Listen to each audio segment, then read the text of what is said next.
There's a hearing today on the Ali Act, and it was held by Senator Ted Cruz, who announced that he will be the one that will be sponsoring the bill within the Senate. He is in full support of what TKO and many of TKO supporters want, in that the UBOs, the Universal Boxing Organizations, would be a part of the Ali Act, in which boxers may choose to go down the path of signing with a UBO versus the sanctioning bodies. Nick Khan, WWE president, was in attendance to testify in front of the Senate and give his view of the Ali Act. And with the view, he gave a slanted view as to why it would be beneficial. And mainly, it's beneficial to Zuffa Boxing. He noted that the sanctioning bodies, without saying it, are corrupt, that they ask for more money than they should of its boxers. He pointed out the Canelo Crawford fight, in which Terence Crawford, after he won, had to pay a $300,000 sanctioning fee.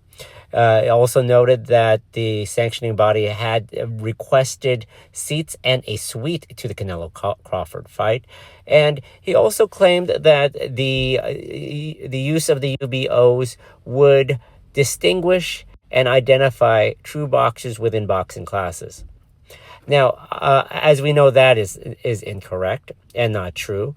Oscar De La Hoya and Nico Ali Walsh spoke against the Ali Act because they fear that it will turn into the UFC of boxing, in which there will be coercive contracts and no choices for boxers. Now, there is a lot of interesting things to point out here, specifically that there is some good to the Ali Act, which has been stressed with the health and safety issues, a raise in pay for fighters per round, as well as health insurance for fighters, which includes training camps, the start of training camps, not just the fights.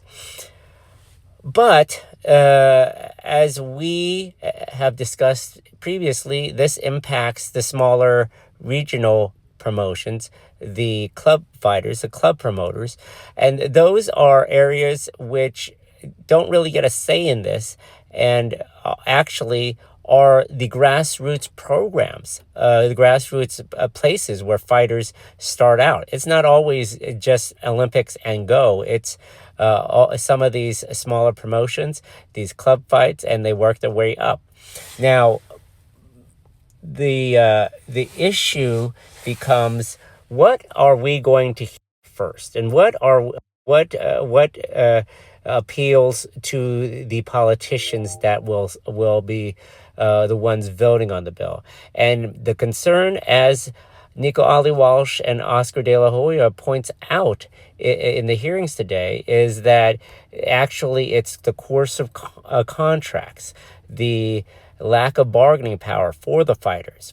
So we will see what will happen. There are questions that can be posed of the committee that testified today, or not the committee, but the people that testified today, as well as senators that have questions about the bill. And we won't see. We will see those later in April and middle of May, and we will see if there will be a vote in the Senate.